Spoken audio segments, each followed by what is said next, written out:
আজকের ভিডিওটা ছিল যেদিনকার আমি বাড়ি যেতে পারি নাই, মনটা খুবই খারাপ ছিল সেদিনকার। তো খুব মন খারাপ, সেই জন্য আমাদের বাসার আপা আমার জন্য তেলের পিঠা নিয়ে আসছে আমার মন ভালো করার জন্য। হ্যালো এভরিওয়ান, আসসালামু আলাইকুম। কেমন আছো তোমরা সবাই? আশা করছি আল্লাহর রহমতে তোমরা সবাই অনেক ভালো আছো। আমরা আলহামদুলিল্লাহ বেশ ভালো আছি। এই যে মন ভালো না, রাতে কিন্তু কিছুই রান্না করি নাই। ওই যে সকালবেলা রান্না করেছিলাম সেটা তো খেয়ে নিছি। আর সেটা শুনে জান্নাতের বাবা আমার জন্য হইছে তন্দুরি নিয়ে আসছে, আর আমি তো ভাজি করেছিলাম সেটা দিয়েই হইছে আমরা খেয়ে নিছিলাম আজকে রাত্রে।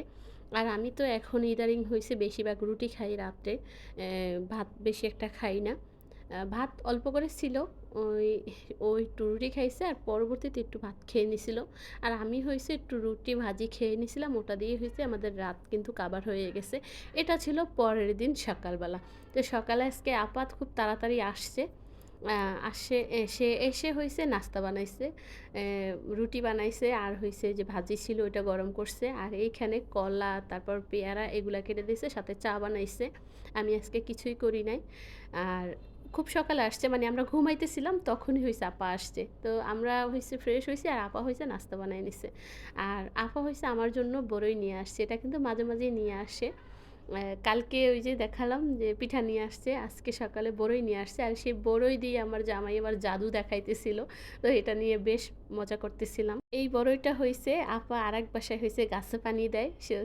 এই বাগান থেকে আপা হইছে মাঝে, মাঝেই আমার জন্য বড়ই নিয়ে আসে। ওই বাসার যে একটা আন্টি সে নাকি মুরুব্বি। তো তার সাথে আমার গল্প করে। তো সেই আন্টিটাও নাকি আমারে খুব মানে পছন্দ করে। তো এটা শুনে আমার বেশ ভালো লাগছে। তো সেই জন্য মাঝে, মাঝেই আমার জন্য বড়ই নিয়ে আসে। আমি আর আমার মেয়ে আরকি খাই। যাই হোক, তাই অল্প একটু করে শেয়ার করলাম। তারপরে রান্নাবান্না করতে চলে আসছি। আর আজকে রান্না করব সেরকম কিছু না। ওই যে কালকে যে অর্ধেকটা পাতাকপি রান্না করেছিলাম ভাজি, আর হইছে আবারও আজকে করে নিতাছি। আর আমাদের তো ভাজি মানে পাতাকপি ভাজি খেতে না ভীষণ ভালো লাগে।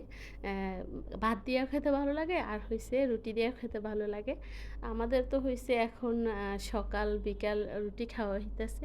তো ভাজিটা হইছে খুব ভালোই লাগে। আর সাথে হইছে আজকে চিংড়ি মাছ রান্না করব। আ এটা ছিল অনেকদিন আগের একটা ভিডিও। আমার হইছে আরকি ভিডিও উল্টাপাল্টা দেওয়া হইতেছে। এই ভিডিওটা আগে রয়ে গেছিল, ভাবলাম আজকে শেয়ার করে দেই। তো খুব সুন্দর করে পাতাকপিগুলা কেটে নিতেছি। আর এখানে দাঁড়ায়, দাঁড়ায় কিন্তু কাটাকাটি করতে আমার কিন্তু বেশ ভালো লাগে। বটিটা কিনে কিন্তু আমার খুব আরকি সুবিধা হইছে। এখানে দাঁড়ায়, দাঁড়ায় অনেক কিছু আমি কেটে নেই। দেখা যায় বড় মুরগি নিয়ে আসলে আমি এখানে দাঁড়ায়েই কেটে নেই। আমার কাছে ভালো লাগে। আর বসে, বসে কাটতে না আমার একটু ঝামেলা লাগে। কিন্তু ওই পাশে যে চকি আছে ওইটার উপরে আবার বসে, বসে দেখা যায় মাঝে, মাঝে কেটে নেই। যেখানে যেরকম ভালো লাগে ওইখানে ওইভাবে করেই কাজ করি। তো সুন্দর করে কেটে নিলাম। এখন হইছে খুব সুন্দর করে ধুয়ে নিব। তারপরে হইছে আমি চিংড়ি মাছগুলাও হইছে কেটে নিব। আর ভাজিটা করব একদম গুঁড়া যে চিংড়িটা ওটা দিয়ে। আর বড় যে চিংড়ি মাছটা ওইটা ভুনা করে নিব। তার জন্য এখানে পেঁয়াজ, মরিচ সবকিছু দিয়ে একটু কষাই নিতাছি। আমি কিন্তু এখানে আদা রসুন বাটা দেই নাই। আমি চিংড়ি মাছে হইছে কখনোই আদা রসুন বাটা আরকি পছন্দ করি না। অনেক আপুরা আছে পছন্দ করে। আমি তো এখন আর হইছে ভিডিও মোবাইলে বেশি দেখতে পারি না, কারণ বাবুর ফোন নাই। ও হইছে মাঝে, মাঝে ফোন নিয়া যায়। অনেক ভিডিওই আমি হইছে টিভিতে দেখি, তাই কিন্তু আর কমেন্ট করতে পারি না। আ কয়েকটা হইছে মোবাইলে দেখতে পারি। যখন মোবাইল হাতে নেই তখন। তখন দেখা যায় কমেন্ট করি। আপুদের ভিডিও তো দেখি আমি হইছে সবসময়। মোবাইলে না দেখি টিভিতে দেখি। তো দেখি তো অনেক আপুরা খুব সুন্দর, সুন্দর করে রান্না করে। তো আমি হইছে চেষ্টা করি সেভাবে রান্না করার। আমার কাছে চিংড়ি মাছ, ইলিশ মাছ এগুলা খুব ভালোই লাগে। মানে খুব ভালো লাগে এই আরকি।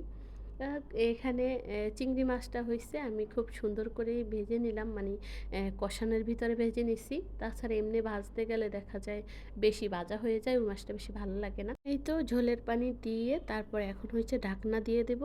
একটু পরে হইছে ধইনা পাতা দিয়ে দেব। দিয়ে ঝোলটা কমিয়ে একদম শুকনা করে উঠিয়ে নেব। তো আমি উঠাই নিছি। ওই ভিডিওটা নিয়েছিলাম। দেখলাম যে এখানে নাই, হয়তোবা ডিলিট হয়ে গেছে জানি না। যাই হোক, তারপরে এই যে ভাজি করে নেব। ভাজিটা আমি হইছে একটু ভাপ দিয়ে নিছি, ভাপ দিয়ে পানি ফেলে দিছি। তারপরে হইছে মাছটা খুব সুন্দর করে কষিয়ে এখানে হইছে পাতাকপিগুলো দিয়ে দিতাছি। আর এই ভাজিটা খুব তাড়াতাড়ি করে হয়ে যাবে। এই তো যেহেতু সেদ্ধ করা আছে, এটাকে বেশি একটা সেদ্ধ করতে হবে না। জাস্ট একটু শুকনা, শুকনা করে তারপর হইছে উঠায় নিব। ভালো করে একটু নাড়াচাড়া দেওয়ার পরে আমি হইছে এখানে ধইনা পাতা দিয়ে দিব। আর পাতাকপিটায় দেখা যায় ধইনা পাতা না দিলে কিন্তু বেশিটা ভালো লাগে না। ধইনা পাতা দিলেই ভালো লাগে। আর যদি সাথে থাকে বোম্বাই মরিচ তাহলে তো বলাই যায় না, আরও বেশি ভালো লাগে। আমি কিন্তু এখানে বোম্বাই মরিচ দিয়েছি আর সাথে হচ্ছে ধইনা পাতাও দিব। এই তো ধইনা পাতাটা দিয়ে তারপরে একদম শুকনা শুকনো করে উঠায় ফেলবো। তো গল্প করতে করতে একদম ভিডিওর শেষ পর্যায়ে চলে আসছি। এই পর্যন্ত আমার প্রিয় আপুরা ভাইয়ারা যারাই সাথে আছো না কেন, নতুন বন্ধু হলে অবশ্যই আমার চ্যানেলটা সাবস্ক্রাইব করবে আর কমেন্ট করে জানাবে আজকের ভিডিও কেমন ছিল। তো ধইনা পাতা দিয়ে এখন খুব সুন্দর করে নাড়ে চেড়ে তারপরে হইছে উঠিয়ে নিব।